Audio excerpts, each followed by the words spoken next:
Graças a Deus.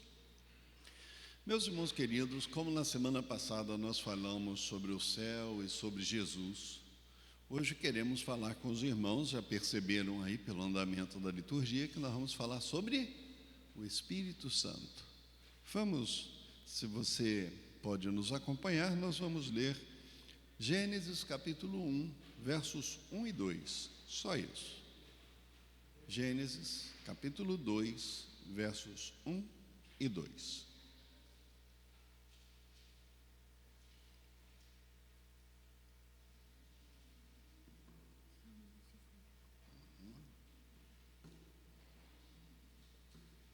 Temos na mão?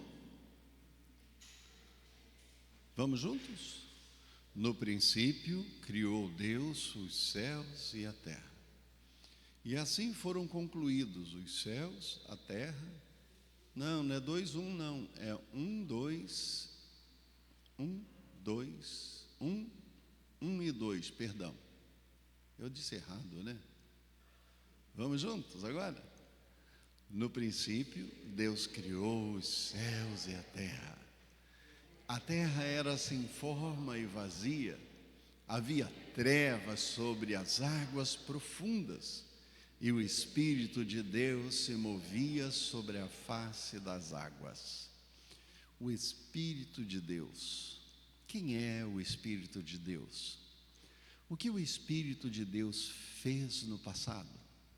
O que o Espírito de Deus faz hoje? O que o Espírito de Deus fará quando a noiva entrar no céu, entrar na Nova Jerusalém? Ele deixa de existir? Qual é o último sinal de que a igreja não está mais na terra? São perguntas que precisam ser respondidas.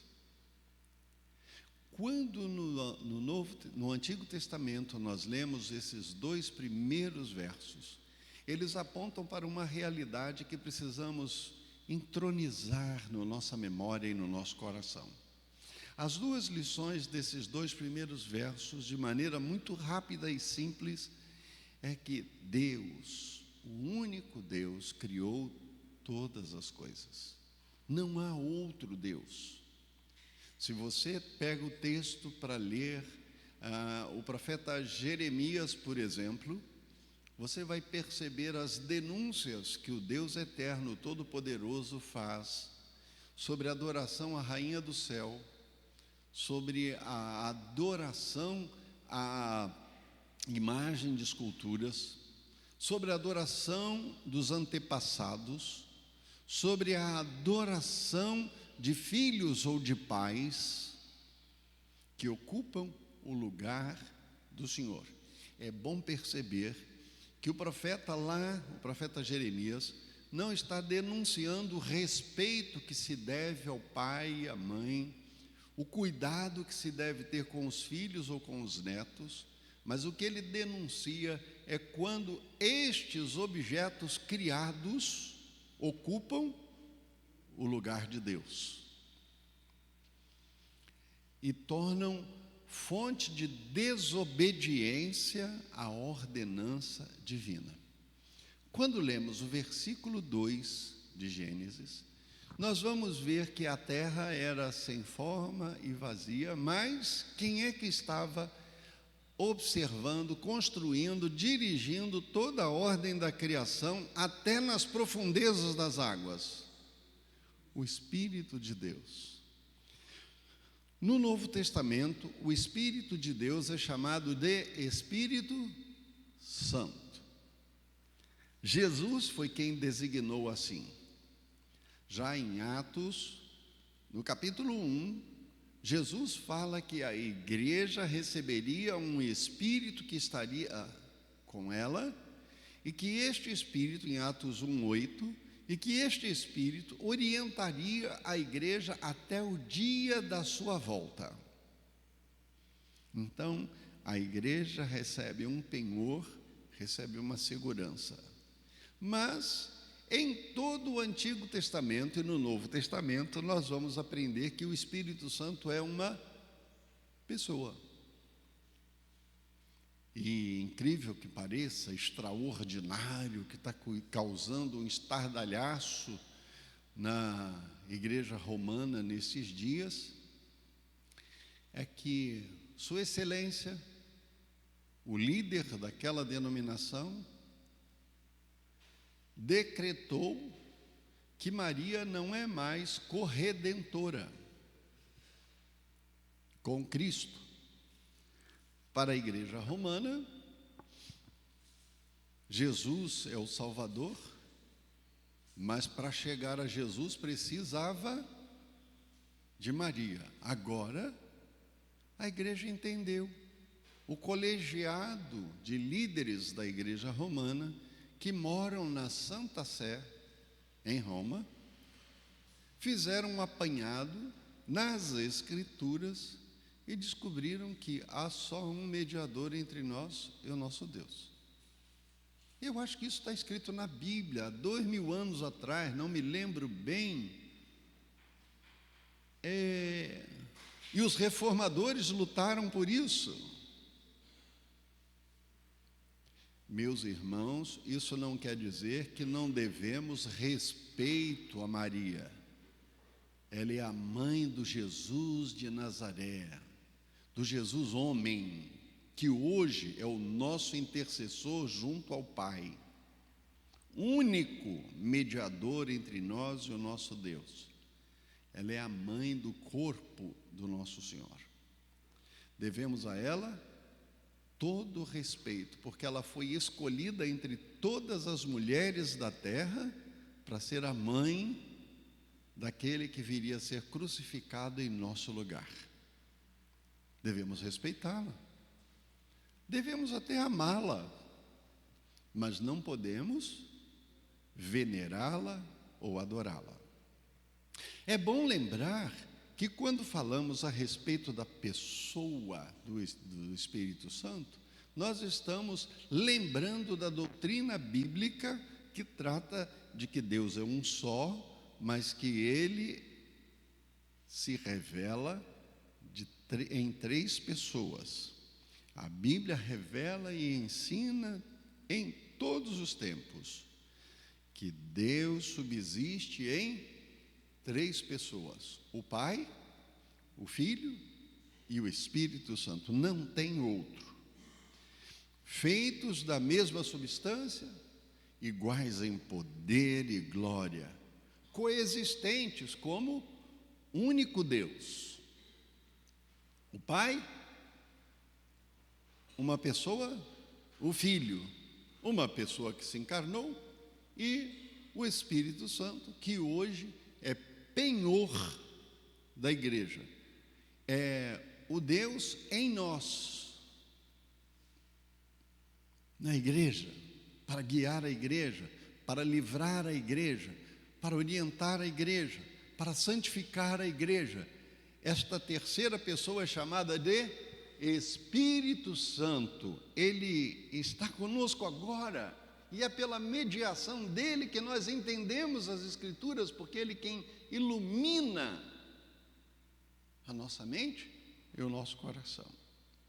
Sendo a terceira pessoa da Trindade, a nossa confissão de fé diz que ele é procedente do Pai e do Filho, mas é da mesma substância, igual em poder e glória e honra, e todos devem crer na sua existência, amá-lo, obedecê-lo e adorá-lo, juntamente com o Pai e com o Filho, por todos os séculos, até que entremos na eternidade. O Espírito Santo é o doador da vida, como uma pessoa, é Ele quem estende a vida eterna aos nossos corações. É Ele quem cuida do crente e cuida da igreja, desta natureza santa hoje. O Espírito Santo é a fonte de todos os pensamentos e atitudes boas que os crentes praticam. É Ele quem dá os conselhos santos para que a igreja e o mundo possa ser preservado até o dia do julgamento. É Ele que usa mesmo homens maus para fazer o bem no meio da perdição que vive o nosso mundo. O Espírito Santo é o único agente eficaz para salvar o perdido pecador. O Espírito Santo convence os homens do pecado, leva-nos ao arrependimento, regenera-nos aplicando em nós a graça salvadora do sangue de Jesus, esta graça extraordinária que persuade o eleito a abraçar a fé em nosso Senhor Jesus Cristo. O Espírito Santo é a presença de Deus Todo-Poderoso no meio de nós. É o que o salmista, no Salmo 139, versículo 7, deixa claro de uma maneira lindíssima. Ele diz assim: para onde me ausentarei do teu Espírito? Para onde fugirei da tua presença? Meus irmãos queridos, como Deus, o Espírito Santo que sonda os nossos corações, dirige as nossas almas, Ele agora está aqui no meio de nós para ungir e dirigir a igreja do nosso Senhor Jesus. É a presença santificadora de Cristo em nós que produz vida abundante. O apóstolo Paulo, escrevendo na carta aos Efésios, capítulo 1, versículos 13 e 14, ele diz assim: o Espírito Santo é a presença santificadora de Cristo em nós. Depois que ouvistes a palavra da verdade, o evangelho da salvação, tendo nele crido, fostes selados com o Espírito Santo, que é a promessa, o qual também é penhor da nossa herança. Eu não sei quantos de vocês já tiveram a oportunidade de penhorar uma joia, por exemplo, na Caixa Econômica. Antigamente isso era muito comum. Não sei como é hoje. Você vai lá, o avaliador diz que vale 10 mil reais a sua joia. Aí a Caixa te empresta um valor e você tem um prazo para ir lá e resgatar a sua joia. Essa joia é boa, hein? Para a Caixa avaliar em 10 mil reais tem que ser um negócio legal.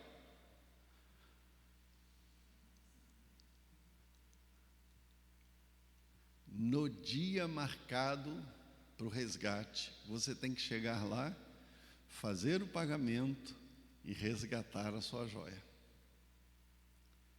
O Espírito Santo é a presença de Deus na igreja até o dia em que Jesus virá buscar a sua igreja e o penhor então será tirado da igreja, porque a igreja será levada junto do penhor para a morada na presença do Senhor.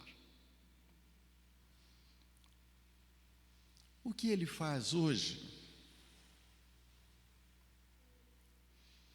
Ele convocou no tempo antigo os profetas para falarem a respeito de Deus. Todos os autores das Escrituras Sagradas foram inspirados a registrar de modo infalível a vontade, a disposição e o poder de Deus. O Espírito Santo prepara o caminho para o Evangelho. É só você abrir a Bíblia nos profetas antigos.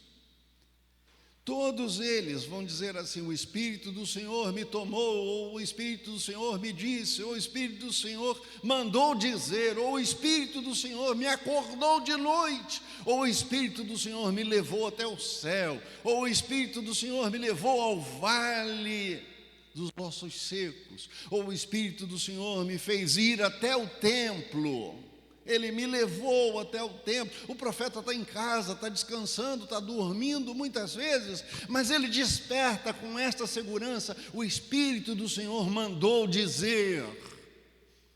Se você abrir a sua Bíblia de maneira muito linda no profeta Jeremias, depois do capítulo 30, você vai ver o profeta ali, há um apanhado de tudo que o profeta profetizou até o capítulo 29, tem como que uma reciclagem depois do capítulo 32, porque diz assim: no ano do rei Ezequias, o Senhor me tomou e mandou dizer a Ezequias, pá! Nos anos do rei Josias, o Senhor me levou até ele e mandou dizer, pá! E é engraçado, porque se você olhar na nova versão NVT, que chama, ele termina toda a profecia dizendo assim: eu, o Senhor, falei. É bom lembrar que o Espírito Santo, ele não apenas vocaciona, chama, unge, dirige, mas ele conduz todas as coisas para a glória do nome do Senhor nosso Deus, e é ele quem mostra no Antigo Testamento de uma maneira marcante, determinante, quem é o nosso Deus. O apóstolo Pedro, falando a respeito da voz profética no Antigo Testamento, ele diz assim: jamais qualquer profecia foi dada por vontade humana. Entretanto, homens santos falaram da parte de Deus, movidos pelo Espírito Santo. É o Espírito que fala à igreja. É o Espírito que induz a igreja. Ele une todos os crentes a Cristo quando abrimos o Novo Testamento. É Ele a amálgama, é Ele a liga, é Ele o Senhor do céu que hoje nos convence de que somos pecadores. É Ele que hoje nos convence que a justiça já foi realizada. É Ele quem nos revela que o dia do justo juízo se aproxima. Isso está registrado em João 16, 8 a 10. É Ele quem, derramado sobre a igreja em Atos 2, revelou poderosos feitos do Senhor e fez com que todos os 12 apóstolos pudessem anunciar ao mundo inteiro em todas as línguas. Não foi uma bagunça não, viu, gente? Você abre lá em Atos 2 e você vai ver isso. O Espírito do Senhor falou em línguas que os apóstolos não conheciam, mas que os outros povos que estavam presentes ali, os representantes de outros povos, todos ouviram as grandezas de Deus e creram em Jesus Cristo, nosso Senhor. Depois de mais de 3.000 homens batizados, fora mulheres e crianças, o Espírito Santo uniu a igreja com um poder que ficou marcado na história. E a igreja caminhou altaneira, viva e segura até o dia de hoje, olhando para a cruz, olhando para Cristo, esperançosos da volta do seu Redentor. Ele unge os ministros para pregarem o Evangelho. É Ele quem prepara todos os oficiais da igreja. É o Espírito Santo que concede dons a todos os crentes. Você tem dom do Espírito Santo, irmão? Tem alguém aqui que não tem dom do Espírito Santo? Eu quero dizer para os irmãos que toda pessoa que crê em nosso Senhor Jesus Cristo tem pelo menos 2 dons. Primeiro, o dom de crer, porque a fé para a salvação nos é dada pela mediação de Cristo Jesus, nosso Senhor, que o Espírito Santo aplica no nosso coração. Sem Ele, não tem salvação. Não pode ser crente sem o dom da fé. Não vem de vós, é dom de Deus. Segundo dom é o dom de testemunhar. Este segundo dom que o Espírito Santo concede à igreja, uniu, identificou, marcou historicamente a igreja de nosso Senhor Jesus Cristo, de maneira que os crentes, por onde passavam e onde chegavam, as pessoas diziam: ali vai alguém do caminho. É assim que nós fomos chamados no início. Só fomos chamados de cristão por volta dos anos 50 e alguma coisa, 48, 50. Até então nós éramos chamados o povo do caminho, porque Jesus disse: eu sou o caminho. Nenhum outro caminho leva à presença de Deus para receber a bênção, só Jesus. E o Espírito Santo identificou e marcou a igreja de uma maneira que as pessoas por onde os crentes passavam diziam: ali vai um do caminho. Ele preserva a igreja e aumenta o número dos crentes na igreja. Às vezes nós ficamos tão preocupados que a nossa igreja tem que crescer, que a nossa igreja precisa crescer depressa. As outras igrejas estão crescendo à beça e a nossa igreja não está crescendo no mesmo nível. Meus irmãos, se nós formos fiéis, se nós orarmos, se nós obedecermos a palavra de Deus e nós andarmos no caminho do Senhor, como Ele mandou, em obediência na instrução do Espírito Santo, é Deus quem acrescenta o número daqueles que hão de ser salvos e que hão de ser agregados aqui. Nós só temos que fazer a nossa parte. Só temos de cumprir o nosso papel, porque o Espírito Santo, Ele faz a parte dele se nós cumprirmos a nossa. Nós queremos que a igreja cresça, mas não temos tempo para orar, não temos tempo para congregar, não temos tempo para identificar o que há de errado na nossa vida e consertar. Ele preserva e Ele aumenta o número dos crentes até cumprir-se o dia da volta do Redentor. O Espírito Santo nos ajuda a andar de acordo com a vontade do Pai. E esta foi a oração de Jesus em Mateus 17. Guarda-os em teu nome. Não oro pelo mundo, mas eu oro por aqueles que me destes. Eles são teus. O Espírito Santo derramado sobre a igreja de nosso Senhor é quem nos guarda e nos preserva para o dia do nosso Senhor. Em terceiro lugar, o Espírito Santo é quem unge e prepara a igreja para encontrar-se com Jesus. Mas, pastor, o que nós precisamos fazer para andarmos na retidão do Espírito Santo, para poder estarmos preparados para a vinda do Senhor? Jesus contou algumas parábolas. Contou das 10 virgens, se você olhar pelo Evangelho. Jesus contou muitas outras parábolas a respeito da sua vinda, do credor infiel, do administrador fiel, do filho pródigo. Todas apontam para a vinda do nosso Senhor. Está lá em Lucas, no capítulo 15. Todas apontam para a vinda do nosso Senhor, para o dia da vinda do nosso Senhor. É o Espírito Santo quem faz isso ficar vívido em nosso coração. É o Espírito Santo quem aplica em nós o desejo de ir morar no céu.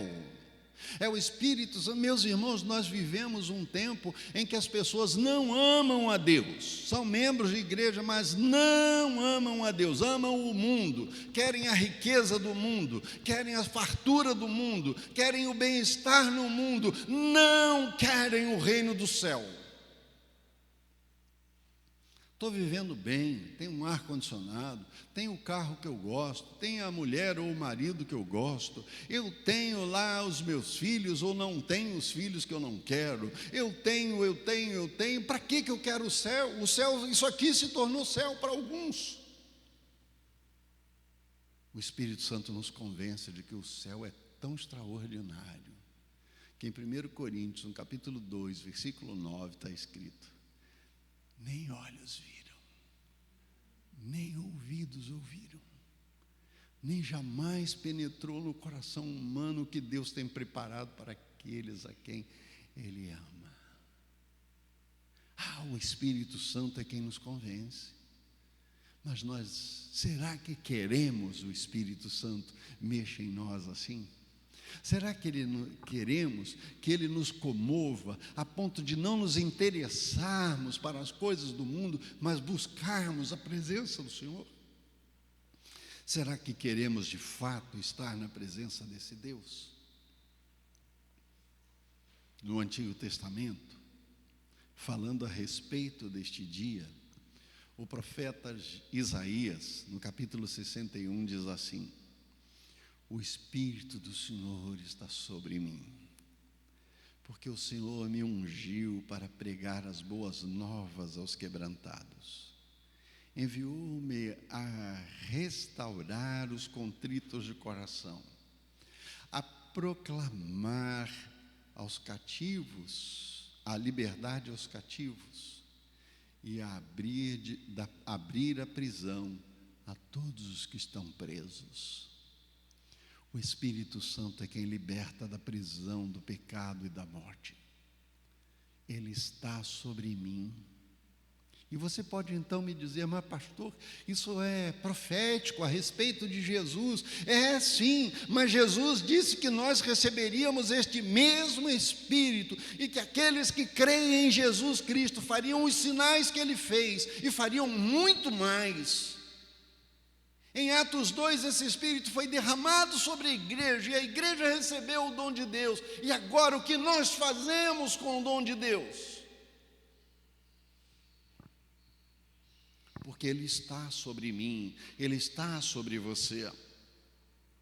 O profeta Ezequiel, falando da vinda do Espírito Santo, ele diz assim: eu porei dentro de vós o meu Espírito e farei que vocês andem nos meus caminhos e nos meus estatutos e que guardem a minha palavra nos seus corações, e assim vocês viverão. Irmãos, sem o Espírito Santo vivendo no nosso coração, não há vida cristã. Não há vida que nos identifique com o Cristo morto da cruz, se nós não queremos andar na retidão que o Espírito implica, deseja, impinge e cobra de nós.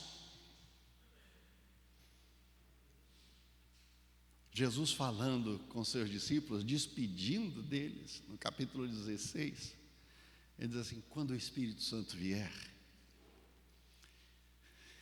Ele, que é o Espírito da verdade, vos guiará toda a verdade.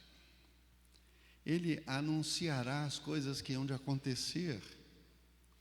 Ele me glorificará, porque há de receber do que é meu, e Ele vos anunciará o dia da vinda.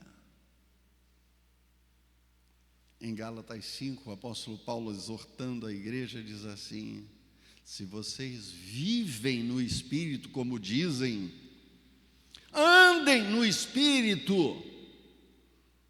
porque não é possível que alguém que se diga cristão não tenha uma vida íntegra na presença de Deus, instruído e orientado pelo Espírito Santo. Aos Romanos ele diz uma coisa que assegura alegria ao nosso coração: o Espírito Santo testifica com o nosso espírito que somos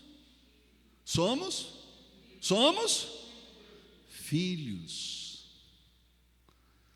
Não somos bastardos, não fomos enxertados por acaso, não comemos do que cai da mesa.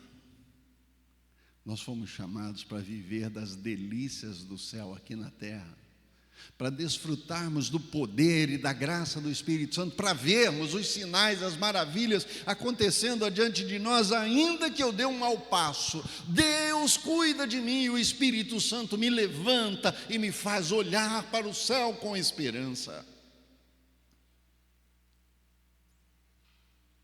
O Espírito Santo nos convence quando pecamos. O Espírito Santo aplica em nós, preparando-nos para o dia da vinda do Cordeiro de Deus. Ele aplica a segurança de que o Cordeiro de Deus tira o nosso pecado, que o sangue já foi derramado, que o sangue do justo era o preço pelos nossos pecados, mas que isso já foi resolvido, que nós agora precisamos receber, aprender e viver essa nova vida na instrução, na ousadia que o Espírito Santo tem. Eu amo Atos 1:8. Você lembra ainda o que é Atos 1:8?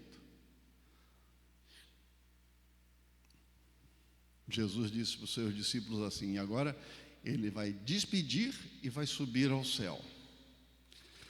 Rapidamente, algo extraordinário vai acontecer. Ele acaba de falar e vai subindo.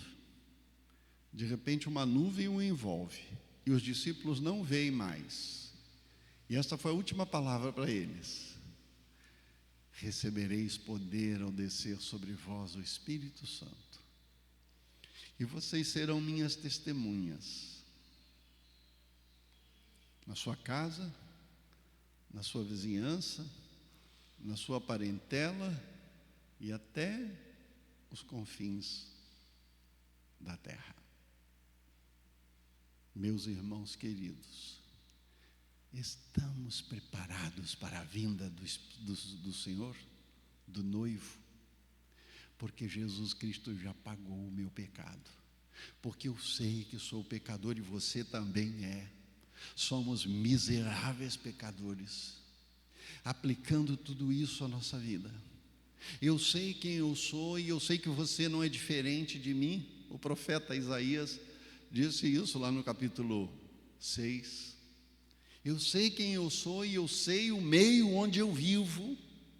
Eu sei que todos nós somos miseráveis e pecadores, mas a pessoa do Espírito Santo veio aqui hoje para me convencer, veio me informar de que tudo já está resolvido no sangue de Cristo Jesus.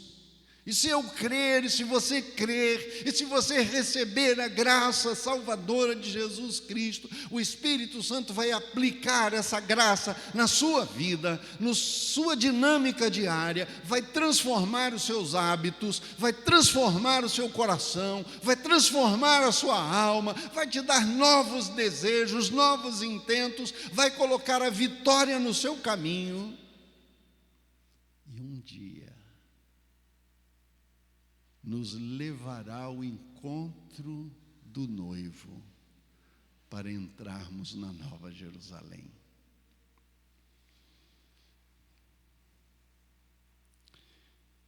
Concluindo, Apocalipse 22:17 diz assim: o Espírito e a noiva dizem: vem. Aquele que ouve, diga: vem. Aquele que tem sede, venha. E quem quiser, receba de graça a água da vida. Vem, Espírito. E antigamente nós cantaríamos assim: vem, Espírito divino, Santo inspirador, vem, reveste a tua igreja, Cristo Salvador. Santo Espírito, ouve com favor, em poder e graça ensine, mostra o teu amor. Meus queridos irmãos, quero convidar você a colocar-se de pé e juntos cantarmos o hino 83.